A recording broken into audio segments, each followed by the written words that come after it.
Oltre 170 operatori sanitari sono in isolamento, più 60 sospesi perché non vaccinati, di cui alcuni medici.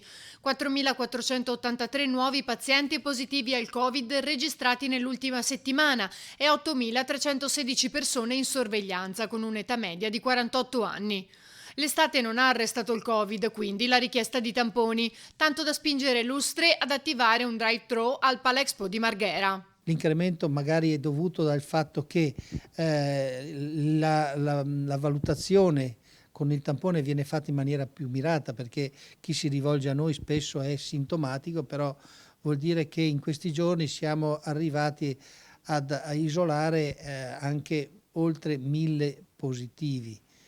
Questo è un grosso sacrificio, un grosso problema che dobbiamo affrontare con un'attenzione particolare alle linee di tamponamento, che noi stavamo mettendo un attimino in stand-by, vista e considerata la stagione, visto e considerato una serie di problematiche anche per il personale, e invece dobbiamo tenere attenzionati e naturalmente anche potenziare. Ma questo non è l'unico fronte su cui è impegnata l'Ulstre, con 3 casi di vaiolo delle scimmie. Abbiamo isolato fino adesso in maniera certa solo 3 casi, abbiamo fatto tutte quelle che sono le misure di sanità pubblica necessarie e direi che il problema è sotto controllo. Ma in questi giorni è stato registrato anche un caso di Candida aurea su un veneziano rientrato dall'estero. Abbiamo diagnosticato una Candida aurea.